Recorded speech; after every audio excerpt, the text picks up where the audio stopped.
Ya Allah, grant me anything that is most pleasing to you. Ya Allah, grant me anything that is most pleasing to you.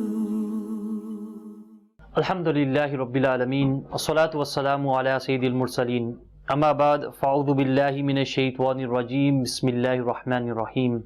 As-salatu was-salamu alayka ya Rasulullah wa ala alika wa ashabika ya Habiballah.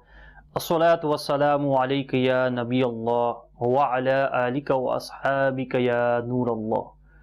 My dear Islam brothers and viewers of Madani Channel, welcome to another series of behavior issues. And inshallah, we've been discussing many things regarding behavior. And inshallah, we have a very interesting topic today, and that is classroom behavior. Inshallah, before we go on to our topic, inshallah, let's listen to a blessings of durood upon the Prophet sallallahu ta'ala alayhi wa sallam. Shaykh Tariqat Amil Sunnat Damat Barakatum Al-Aliyah writes in his book Fazani Sunnat, the chapter Excellence of Hunger. The Prophet of mankind, the peace of our hearts and mind, the most generous and kind, sallallahu ta'ala alayhi wa sallam has said, without doubt, your name along with your identity is presented before me. Therefore, recite salat, darood upon me in eloquent words. Sallu ala al-Habib, sallallahu ta'ala ala Muhammad, sallallahu ta'ala alayhi wa sallam. So my dear Islam brothers and viewers of Madani Channel, so today's topic is classroom behavior. As you're aware, a lot of the things occur with the child when he is in school and when he is in the classroom. What he learns in classroom, how he reacts in classroom, how his company is in classroom, and when he comes home, these sort of habits, these sort of behaviors are put inside his mind and inside his nature. Inshallah, we've got Dr. Sab with us, inshallah. We will be learning regarding classroom behavior. Dr. Sab, alhamdulillah, as you're aware, classroom is one of them places a lot of things are adopted, new things are learnt. The children spend a lot of time in school, and from there they adopt a lot of habits.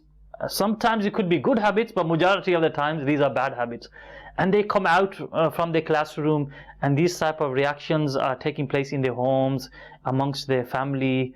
It starts from this little box room, you can say, the classroom, where they spend a few hours of the day in this. So where does it all start from with the classroom behavior?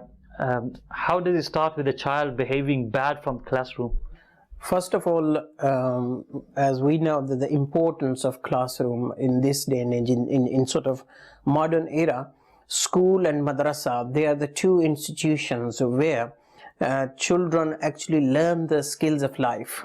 And looking at it from a psychology point of view, you've got a teacher who is an authority figure.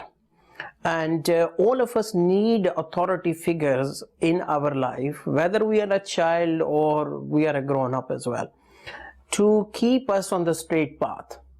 And classroom behavior, the other thing is obviously we take effect from our environment. And children, when they go into the classroom, this is an environment where there is a lot of interaction taking place, and children will absorb that. And all the parents will agree with me that when their child, who may be very well behaved, goes to a nursery, goes to a school, or starts the madrasa, in the first few weeks they will notice that there are certain behavior changes in that child, which, as you mentioned, that may be sort of negative. However, the first and foremost point that I would like to make is that unfortunately we are framed to think negatively. The children do absorb positive behaviors from these as well. But for some reason, our mind does not perceive those positive things, whereas we are more inclined to focus on the negative behavior of the child, and we tend to pick that up more, and we think that is what is actually happening. However, there is a lot of positivity as well, whether it is the classroom in the madrasa or classroom in the school or other educational institutes. And that's one thing here, you're talking about positive side. Now even the parents might be at home, the viewers of Madani Channel might be sitting at home, they'll be thinking, okay, what does our son come with positive? Which part of positive has he come home with? So could you mention anything positive which the children probably picked up from school or from the classroom? Well, I mean, for example, I'll talk two different experiences here. If we are open to receive positive behavior of the child, we will definitely notice it. For example, the child may come from the madrasa and he may say Assalamu alaikum wa rahmatullahi wa barakatuh. However, I may be busy in my mind thinking about something else. Alhamdulillah, in the madrasas of Dawat Islami, children are taught many etiquettes of eating, many other etiquettes of how to lead their life according to the beautiful teachings of Islam, according to the beautiful practices of the Prophet sallallahu alaihi wasallam. But unfortunately, because we haven't got the knowledge of that, the child may be doing those things or trying to do. However, we ignore that behavior.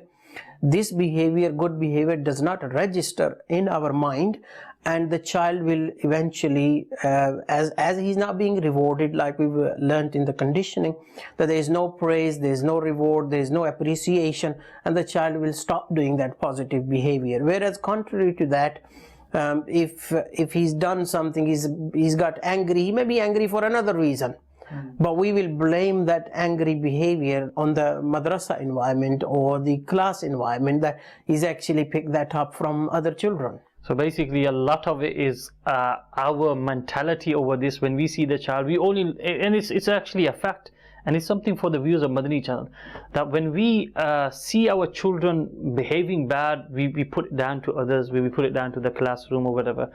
And when we see him behaving good, you know, it's like normally an argument happens in the house when a child does something good. The mother of the child, she says, oh, he's got my habit, and the father turns around and he says, no, he's got my habit. So you obviously get into a completely different, you may start a third world war in your house. Let me give you an example. I mean, it's a real life example. Imagine, obviously, that although this is, the child's getting ready to go to madrasa or school, and as you know, that the time is very, we leave things till the late. The child's getting ready, and you are getting ready to go to work as well. You need to drop the children to school. You need to finish your breakfast, and the children haven't had their breakfast, and it's all this rush environment. Now, the child tries to put his socks on. So what he's done is he's put one sock on right, but the other one's wrong, which needs attention. And now if I go to that child, what am I going to do? Mostly the approach will be, we will focus on that sock that he's not put on right. We may shout at him. We say, what is this? This is not the right way. How many times I've taught you, and you're still not able to do it? And we may obviously shout or do something else which makes the child actually upset, and he may cry, and this then affects the whole of his day at school or at madrasa. Now that is one example which is most commonly what would happen. Now, who noticed that sock that he put on in the correct way, which was a positive thing that he has done? The best approach would have been, MashaAllah, look how well you've done on this sock. You managed to do it very well, and that's beautiful, mashallah, well done, Medina, Medina. That's how I want you to do the other sock as well. You tried on this and you succeeded, let's have another go. I personally, Dr. Saab, I don't think, like you said, this makes even someone like me reflect. And it's a reality. We don't correct them in the right way. First is, you shout at them, right? Why is this wrong? Why is this done wrong? We've told you many times. But like the example you use, mashallah, beautifully, is looking at the positive side of things and then teaching them this is how it should be done. And I think, this is the classroom behavior. Now I have obviously some experience of sitting in the classroom for a number of different reasons. And what do we see the teacher or the Qari Sahib doing? Now obviously we are here to mention the pick up the negative things. Okay, yes, I mean we can focus on the positives as well, but this silsila, for the aim of this silsila, we are trying to actually highlight that what effect the negativity has on the mindset of the child and the mindset of the teacher as well. So we have to pick out these negative things. The viewers of Madani Channel shouldn't think that it's only negative things that happen. So what happens is, generally speaking, Qari Sahib will be making statements to children like, why are you late? Or your clothes are not neat and clean, or your hair is not combed, or your chadars are not obviously ironed properly. They will be picking up, you don't know how to sit. Can you please read your sabak? Don't look here, don't look there, don't speak to him. All the time the Qari Sahib is actually picking up this negative behavior, and this is what the children are registering on their mind. This is wrong, this is negative, this is negative, this is negative.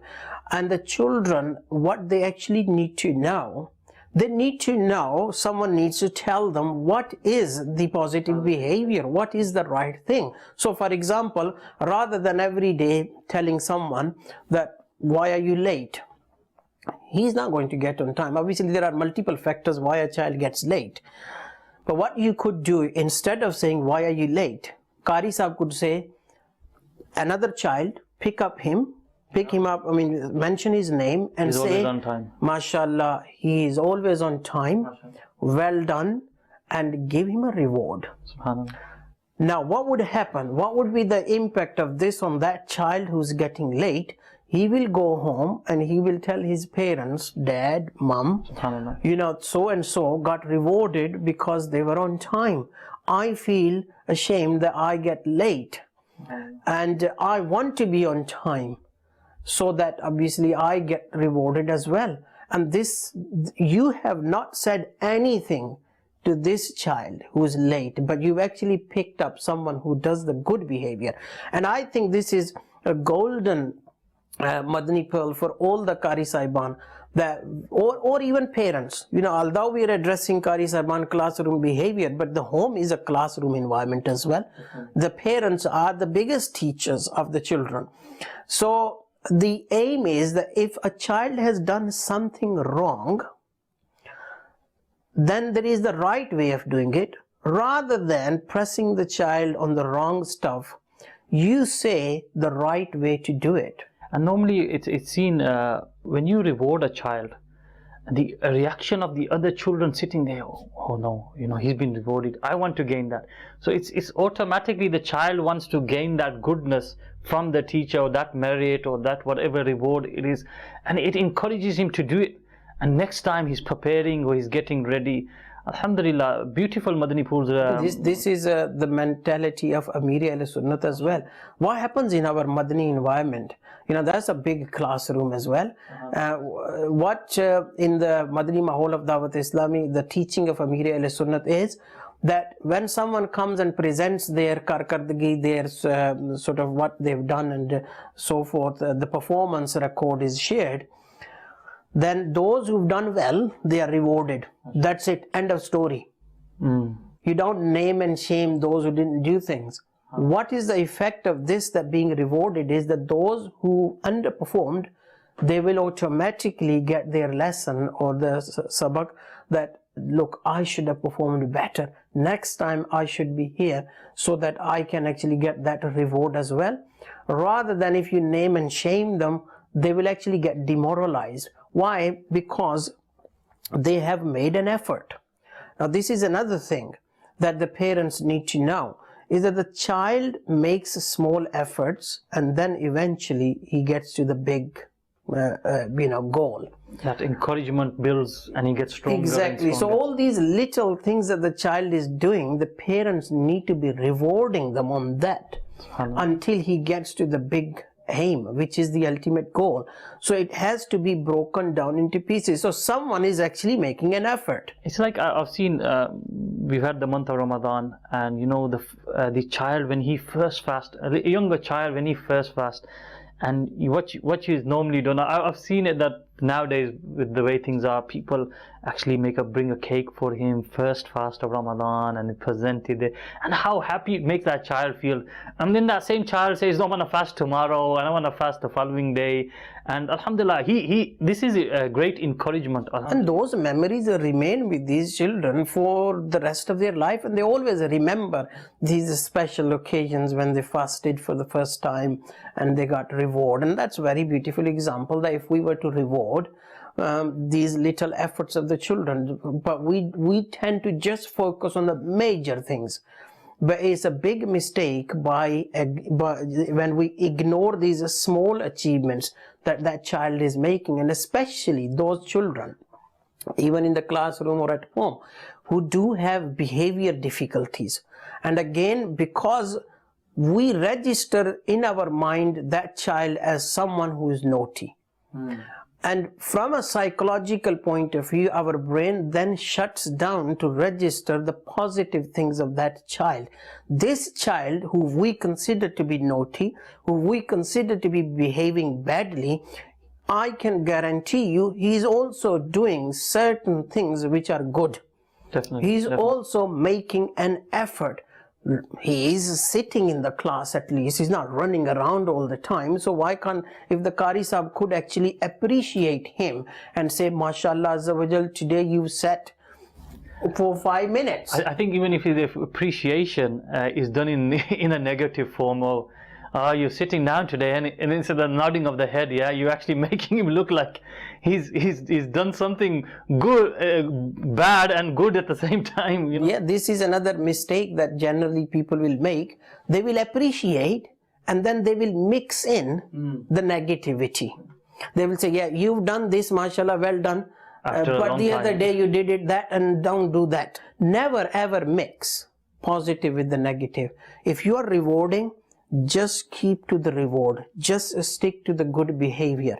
Because what would happen is, the way we are focusing on the negative, the child will not remember the reward. He will then remember the negative things. Like they say in our Madani Mahol, that if you feed someone with your own hands 99 times, and then in the end you throw the plate on their face, they're not going to remember those 99 favors that you've done to them. They will only remember that negative experience.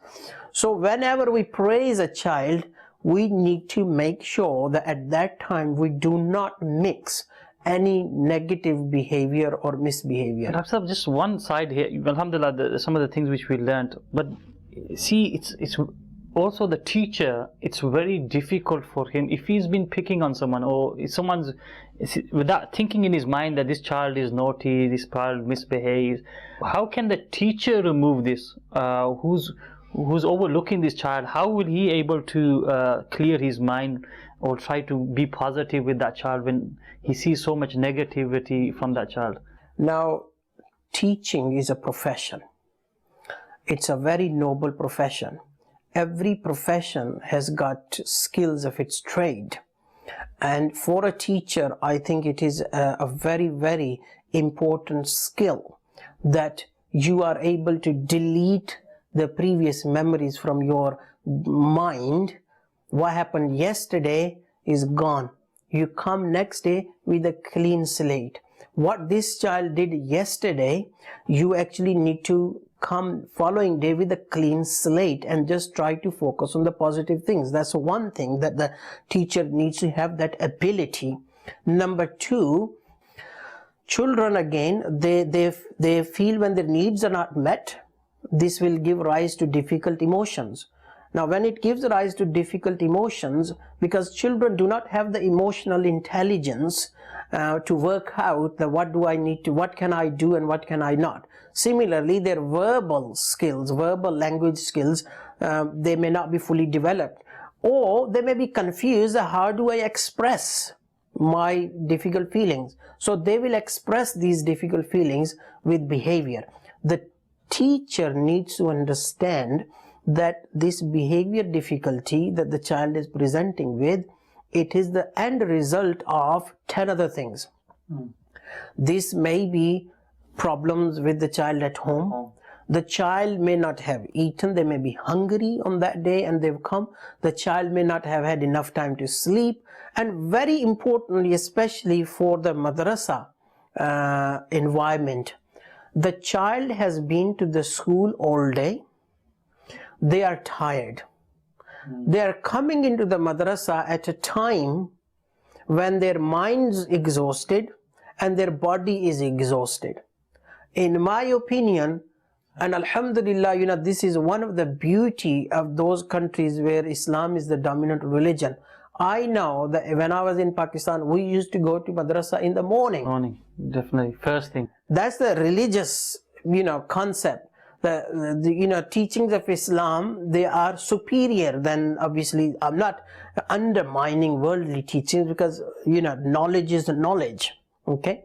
But definitely the knowledge of the Quran, the knowledge of the religion is superior than the worldly knowledge.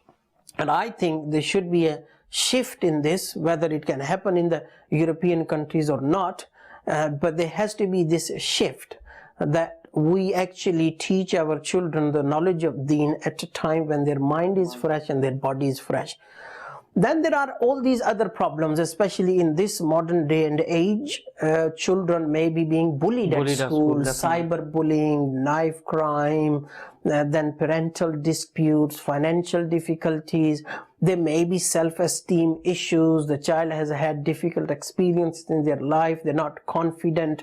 They socially cannot engage with their students. So the teacher, it is a professional sort of skill for the teacher to be able to have in their mind that these could be the problems. But unfortunately, the teacher may think that this child is actually misbehaving for no reason or misbehaving to take revenge on me. Remember this, the child does not present with difficult behavior for no reason. There is always a reason for this difficult behavior of the child. It is up to the teacher, it is up to the parents, it is up to the other authority figures to be able to identify what could be the reason. Yes, it is time consuming, yes, it can be difficult, and the time constraints may prevent us from doing that, but at least give this benefit of doubt to the student, and then your whole reflection will change on this. So just one thing here, I want to get the views of Madani Channel involved in this, is that you mentioned that a child does not misbehave without a reason. And mashallah, for the views of Madani Channel, this is a very big thing to notify, and it's something we should all try to notify, that a child does not misbehave without any reason. So there is a reason behind it, whether we know it or we don't know it. Alhamdulillah, this is why we are having these silsilas, where we are able to pick up this type of mindset and understanding, and this is mashallah very important to gain, Dr. Saab, regarding this behavior.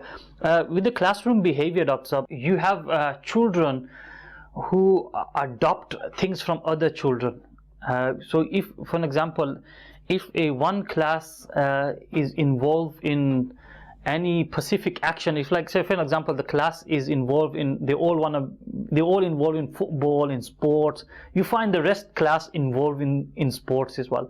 And if the one class is involved in fighting and this type of things, you normally find the whole class involved in it. Why is this? The human nature is that we can get easily influenced by those individuals who have the power to influence. You will always find certain children, obviously we are now talking a little bit, more developed children, slightly aged, 10 plus and so forth. School, so. You will find certain individuals who have got good skills to express themselves, and they've got good skills to actually attract others towards something, whether they use it as an influence or whether they use other mechanisms. You have only got two options. Either you will be able to influence someone else, or you get influenced by others. And you will notice that there will always be a one or two or maximum of three people of certain mentality, and they will then be able to draw these others with them by acting as someone who is either the leader of these.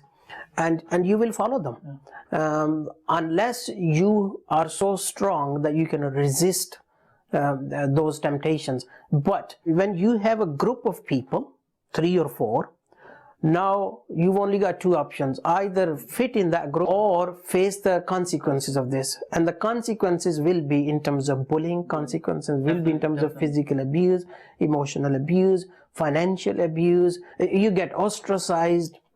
Your whole life, if you are not going to join that group, will become very difficult. And I think this is what happens in the school environment mostly, because in the school there is a free time as well where children can exert their influence, whereas in the madrasa environment the Qari Sahib is there, it's only a brief period of time. However, you still see observe many of these activities happening inside madrasa. Children are so clever that they know exactly what are the places in the building where we could do something and not be noticed. And many different types of transactions and exchange of goods and the items are taking place inside the madrasa, and they exploit these weak areas. And unfortunately, you cannot fully secure any environment to an extent that you keep it sterile, that nothing can happen without your knowledge. Unfortunately, that's just, in reality, that's not possible. So moving on to this, where you said that you have a group of people and you either join them, what you find is some of the weaker people who are not joining them, they are always there as try to defend them as well, try to cover them up. For example, if a child, this type of group of people, they're missing class, so the weak people behind, they will always defend them in class. And this is something else which is created in their behavior because of the effect of classroom, because of the effect of the classroom they're in, the environment they involve in lying, and they weaken themselves through these actions. How can we want to move on to that, how these children can be protected from this, how they can be saved from this type of thing. What you're talking about and what we are mentioning is, the word that I could use is called peer pressure, which is what everyone will be able to understand. And clearly these children, even though they may not directly be part of it, but if they say or do something which goes against them, they will know. Why they will know? Because there are other people who will actually be keeping an eye on for them. And then these people will get into trouble, and it is through this trouble that then these other children who are not directly part of it, they feel scared, come forward. And the same actually applies to adults as well. Many times we know that someone is doing something wrong, but we cannot even go to the authorities with the fear that this will have repercussions for us. They may come and attack us and so forth. May Allah Azza wa Jal guide such individuals who are so tyrant that other people are scared of them. And on the day of judgment, obviously, everyone will have to give account of their actions. We should all actually learn a lesson, and I think parents can play a significant role in terms of making the mindset of their children. And one thing that I would like to add here, it's about the environment and it's about the trust. Those children who will trust their teacher, they will be able to come and speak about a lot more problems and difficulties. How can the teachers build that trust between their students and themselves? It is about what I would say is positivity. Again, the same applies for the parents. If you were to praise your child, whether in your class or in your home environment, for something that they've done good, 5, 6 times. For example, in the classroom environment, the Qari Sahib picks up 5 different children who've done at least one or another thing good, based on the good behavior that they are expected to do. For example, someone said, Jazakallah Qari Sahib, and another person showed respect to Qari Sahib. One student was reading his sabak continuously. You can pick up on these 3 or 4 or 5 different things, and every day appreciate or praise one child, and then make sure that you're not praising those particular children. You are then eventually, after 3 or 4 days, the whole class gets praised and every individual gets praised for something positive that they've done. And I can tell you, that everyone has done something good and positive on daily basis, but whether I've been able to pick it or not. What this will do, this will actually, every child will begin to trust that teacher, and every child will begin to trust their parent because of this appreciation. And I can tell you that with the blessing of this, the whole environment in the classroom, the whole environment at home becomes such a pleasant one. And then even if a child does something wrong and you need to rectify them, even the rectification becomes so easy now because the child trusts you. The child thinks that you are their friend. And when you now approach the child and say, beta, you've done this, the way you've done it, it should have been done this way. Don't say, don't do it this way, it should have been done this way. Dawat Islami में भी तो ऐसे होता है, अगर आप ये काम यूं करते, ये नहीं कि यूं क्यों किया, that if you had done this in this way. Just the choosing of the words. Just choosing of the words, take out no, take out don'ts, take out, whatever negative verbs there are, replace them with a positive verb. There's a funny thing here, Dr. Sabir, it just clicked in my mind. Is you said you just take a no, don't, right? If the child says these things, it's very offensive. But the parents are always using these words to the children. No, no, no. Right? Very beautiful. Don't. Exactly just the way the child has said no to you, and how offended I feel as a qari or as a parent. It's exactly in the same way the child feels offended when the qari or the parent will say no to them. And this is the no is what obviously then leads to problem. And we discussed previously that you don't just have to say no there and then. You can use time as a factor. You can give them warnings to begin with, that give them a choice. You got a choice. If you want to stop that, then good. If you don't stop that, then obviously this is what will happen. So it's again building that trust, keeping it positive, and once you got that trust, then inshallah so many things will be better. Doctor, before I finish, to be honest with you, it's quite a big topic. I don't think to cover it in this short time we'll be able to justify this, because a lot of things involved in this. But one thing I want to say is, I want to finish off with, is that these things are happening in classrooms. A lot of the times the parents are unaware that this is happening. How do they become aware of this?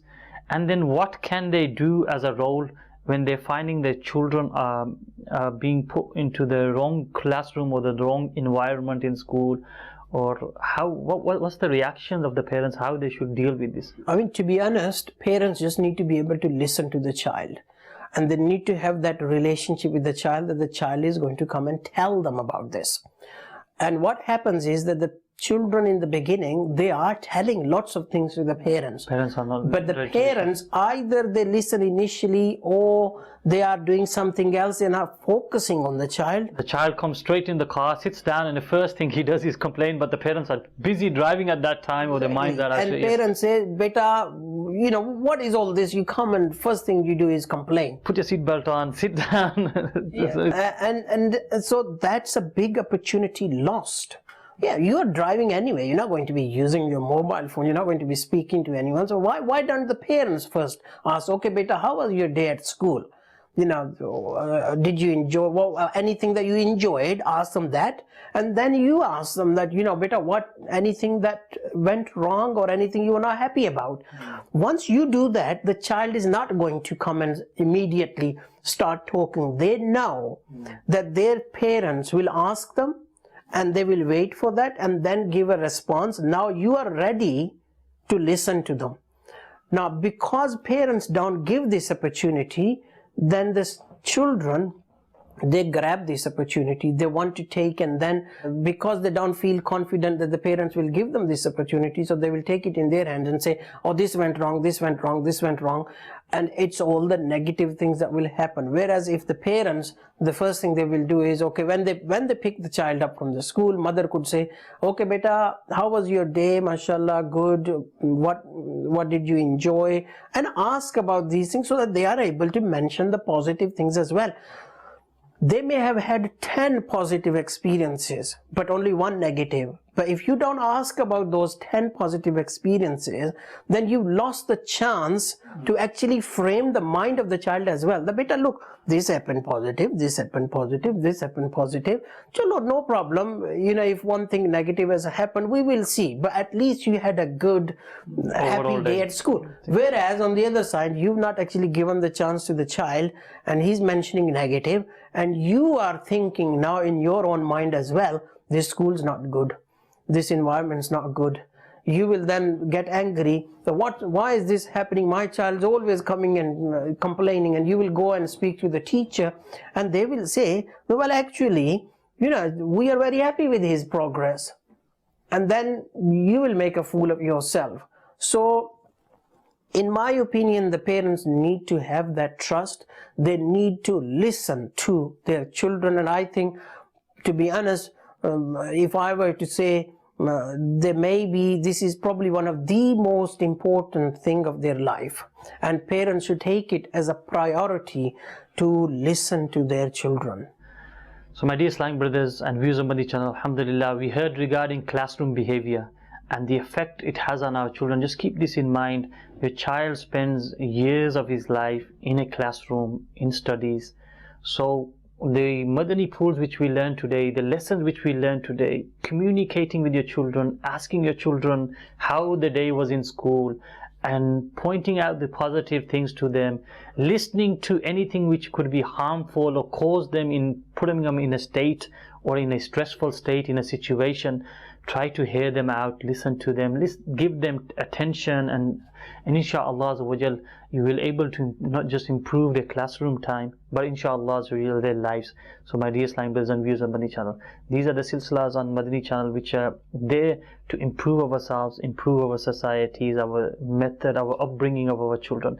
So keep tuned into Madani Channel, watch Madani Channel, inshaAllah you will benefit like this. We will again inshaAllah bring another great episode regarding behavior of children, inshaAllah. So keep on watching Madani Channel. Sallu ala al-Habib sallallahu ta'ala ala Muhammad sallallahu alaihi wasallam. Ya Allah, grant me anything that is most pleasing to you. Ya Allah, grant me anything that is most pleasing to you.